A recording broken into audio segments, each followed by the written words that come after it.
Books അല്ലെങ്കിൽ പുസ്തകങ്ങൾ എല്ലാവർക്കും അറിയാം. പക്ഷെ നിങ്ങൾക്ക് ബുക്സിനെ ശരിക്കും അറിയോ? ബുക്സിന്റെ പാർട്സ് അറിയോ? ബുക്സ് എങ്ങനെയാ വായിക്കേണ്ടതെന്ന് അറിയോ? ബുക്സ് നോക്കുകയാണെങ്കിൽ 2 ടൈപ്പാണ്. ഒന്ന് ഹാർഡ് ബാക്ക്, അതായത് കട്ടിയുള്ള ചട്ടയുള്ള ബുക്സിനാണ് ഹാർഡ് ബാക്ക് എന്ന് പറയാം.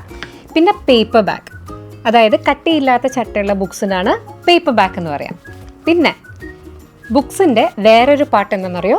ബുക്സിനൊരു നട്ടെല്ലുണ്ട്, അഥവാ ഈ ഭാഗത്തിന് ബുക്കിൻ്റെ സ്പൈൻ എന്നാണ് പറയാം. ഓക്കെ, ഇനി ഇത് ബാക്ക് കവർ, ഇത് ഫ്രണ്ട് കവർ അല്ലെങ്കിൽ പാനൽ എന്ന് പറയും.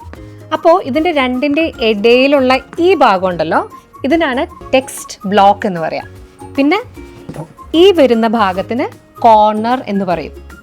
ഇനി ഈ ഭാഗമില്ലേ ബുക്കിൻ്റെ തമ്മിൽ പേജസ് ജോയിൻ ചെയ്യുന്ന ഈ ഭാഗത്തിന് ഗട്ടർ എന്ന് പറയും. പിന്നെ ഓരോ ബുക്സിൻ്റെയും ഇവിടെ ഒരു സ്പെഷ്യൽ പേപ്പർ ഉണ്ടാവും, ഇവിടെ ഉണ്ടായിരിക്കും, ഫ്രണ്ടിലും ഉണ്ടായിരിക്കും. അതിന് പറയുന്നതാണ് എൻഡ് പേപ്പേഴ്സ്. End papers. പിന്നെ ഓഫ് കോഴ്സ് എല്ലാവർക്കും അറിയാം അല്ലേ, ബുക്കിൻ്റെ ഈ താളുകളെ നമ്മൾ എന്ത് പറയും? പേജസ്.